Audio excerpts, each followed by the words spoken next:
And then Sandy finished a bunch of Tom's levels for episode 2. Yep. Episode 2, like I feel like episode 2 has a lot of, secret admirers kind of. Like there's a lot of people who appreciate because there's Sandy, I like it. It's kind of like you can kind of get some of Tom's sensibilities from Wolf 3D from that, and also like Sandy had like these sort of gags that that were interesting and weird. I like the claw hand.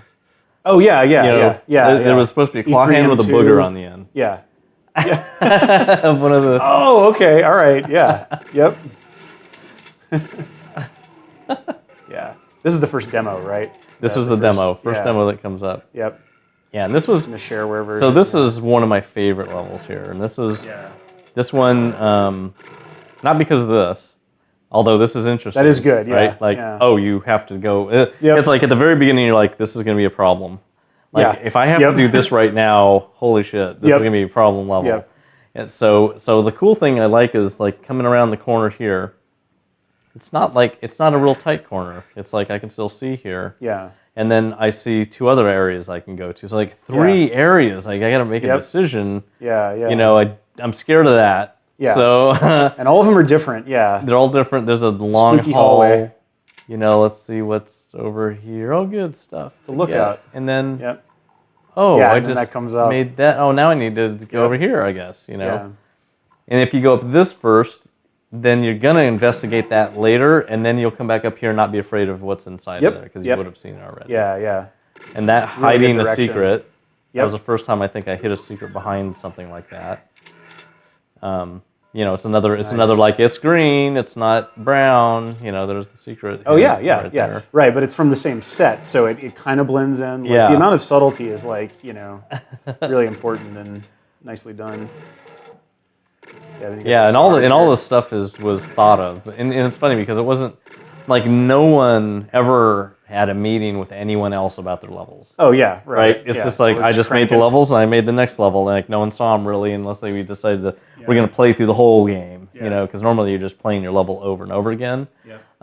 But we would know where our level's going, so we knew what the ramp should be. Yeah. And so, other than that, everything else was pretty much like do whatever you want. Yep. But it wasn't like everyone's sitting around going, you should subtly, hint that. Right. Yeah. It wasn't direction. This is kind of obvious, I'm going to change that to green. Yeah. Pretty simple. I feel like that's something that, like early on we were talking about just level design as a craft, and obviously one person could create an entire, not just an entire level, but an entire episode, and so you could get a lot of authorial intent, you really got the sense of like, okay, this whole thing is just my language for how things work, and and all that kind of stuff. And the other thing, I guess, maybe that people don't think about when you think about that, how much you can do in a game. Yeah. But with Doom, the how much you can do extended all the way into the programming, right? So it's like, I want to have these things. I'm going to program it in the game, and I'm putting it in my level right now. Yeah. It's like that doesn't happen as often, especially nowadays, unless you're indie and you're making the whole deal yourself. But even if sometimes those indie teams have a level designer, so, and if they don't, then they are programming their own thing, which is cool. Yeah. But we were at the size, there were 6 of us making this, and so at that size, we did have level designers specifically just to do levels. Mm-hmm. Yeah. But I was the one coding, or I was coding the editor when it needed changing, and I was coding all the new stuff that had to come into the game because someone had a cool idea for something. Yeah. And then this is like I get to see into another room, which is always the cool thing. Yep. And this guy can't even hurt me, which is pretty cool. Yep. That guy can though. Yeah, and it has a different texture set, so you get the idea that like different this is a whole other wing of the level. Yeah. Yeah, but that also tells you right there that it comes from the hex room, which is the other one that you already saw. Right. Yeah. Yep. Yeah, it's closing. So you're like, loops. aha, I get there from here. Yep. Like that has to be the path. Yep. It's not like it came from some side thing. Yeah. So. See, yeah, I love just like rooms see you and here they come and you hear it and like the place is alive, which is really cool. Yep. Then there was just like, here it is. Yeah. That's an elevator. I know it. I've seen that before in E1M2, you know. And if you know how to trigger it, you know, then you can just do that, right? Yep. So like I can take a peek if I can be skillful and just touch it. Yeah, and then sometimes they'll come up and then you can pick them off a lot more easily. Yeah. And this is a good one here. Yep, those guys up in those little cubbies. Yep. Oh, but this. Oh yeah, there's that guy. Yeah. Yeah, this was the firefight here. This was like a real firefight place for me. It was there. Yeah, this is really rough, and it gets tougher and tougher. Like, it's tough to get in because both sides. And then once you get around to here, it's like and then there's an ambush. Yeah. Yeah. Oh, eat that! Nice. But this isn't the only side. I think this side opened up too. Those guys, it's even worse. So no matter which one you do, and you don't want to run into the other room over there because there's dudes on pillars over there. Yep.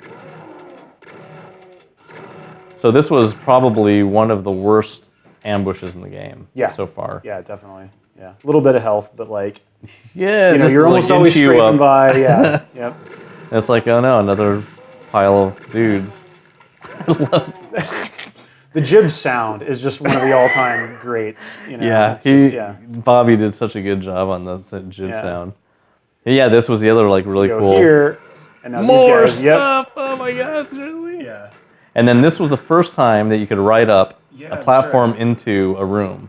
Yep. Kind of thing. Yep, that's right. Yeah. Yeah, and this gets used. That's also in. And then get off of it. You know, actually, you would get off of it on the way up. Actually. Yeah. Super advanced difficulty secret. Yeah. Yep.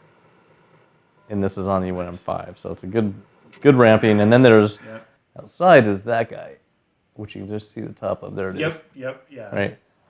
Now the rad suit is right inside the door here. Oh, okay. Yeah. But it's like, little indent. Why? For health? For rad suit. For another secret chainsaw and another secret to get outside. Yeah. Just keep hitting enter. You'll learn to keep doing that. Like you're rewarded for the like one after another. Right. Yeah. Here's like the secret level in Wolf episode 1 does that same thing, right? Yeah. Yeah. Oh yeah, and then there's this. This is such a super used area in deathmatch. In deathmatch, Yeah. This is the chase. This was where I had like my best shot in my whole life in Doom Deathmatch was coming through here. I was following someone up here, and this stuff was all gone, right?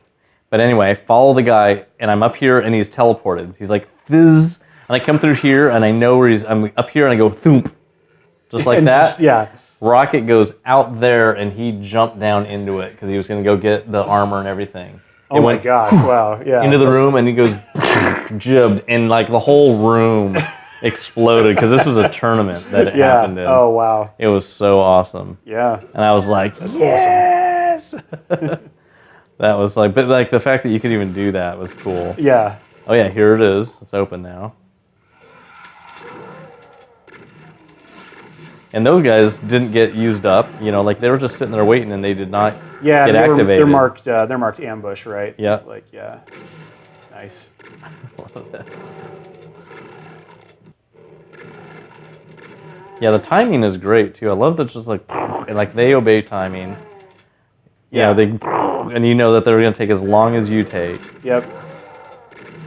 Yeah. The pain chance and pain time are really important too. Yeah, absolutely. Yeah, like that's how you can stun Cacodemon. You know, you can just stun a Cacodemon indefinitely. Yeah. You want to use it on them, but then that was the first map cheat, the map power. Oh yeah, that's right. Yeah. But yeah, this was a good. The secrets are getting sneaky enough. Yeah, that one was not obvious. I don't think I hinted that one in any way. That looked very that much was real subtle. Yeah. Oh, except for that. Oh yeah. Okay. Yeah. Just a little. It's off a little bit. Yeah. It's funny. I bet you that was an accident too, because the floor goes down in there. Oh, okay. Yeah. Yep. Yeah. So that probably happened after I did it, but it's like that's a good tear. Yeah. And that right there is. Oh, that's right. Yeah, it's kind of a trick switch. And it takes you into that weird dark hallway. Yeah. Yep. Yeah, and it goes around the hall, and it's dark, and here they are. And on hard mode, there's so many guys in here. Yeah. Yep. Yeah, that kind of gives you that feeling of like going behind the scenes. You know, you're like in the walls or something. Yeah. Like, yeah. Did you see the IGN thing that I did? Which one? The full playthrough of episode 1. Yep. Yeah. Totally. Because there was some a lot of questions, I think, during the level, but not like this, not like a full like walkthrough. Yeah. Oh, really, right behind me. Another dark maze. That guy was shooting me in the back, I think. That was just like, that right there that's my humor right there. Yep. I love that. It's so funny. Have you ever seen How To Basic, the YouTube channel? Yes. Yes. Yeah, I was watching that just recently. Absolutely 100% my humor. It's so funny watching comments where people are like, it's disgusting and all this stuff, and I'm like, I can't even breathe. Yeah. Yeah. Like the sound design is like super disturbing, and yep. It's awesome. Yeah. But that's like, that's the kind of stuff I would just put in the game. It's so crazy. Yeah. It's funny because I have to back off from the insanity just to make a game that everyone will get. Right. Look at that, right there. Oh, nice. It's a not very seen, not often seen. Okay. And then this little exit room. This was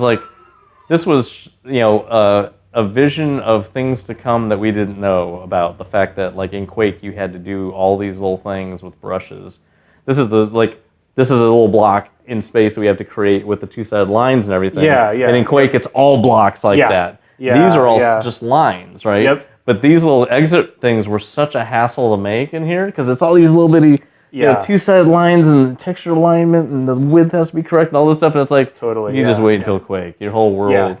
Yeah, just to make a room, right? It's 6 brushes as opposed to 1 box. Yeah, so Well, it's even worse in Quake if we're trying to do actual design and we're doing angles and all that kind of stuff. Yeah. So in Quake, the Quake Ed view was garbage. Like, it was not cool. It was always, you saw the side of the level and you saw top down on the level. I mean, at the point that y'all realized that was how you had to build it, like, was there any back and forth about like how to make it easier to build? To be like, look, it was like really easy to build spaces in Doom, and it's much harder here. Like, did you have any recourse? Or there were things that we did.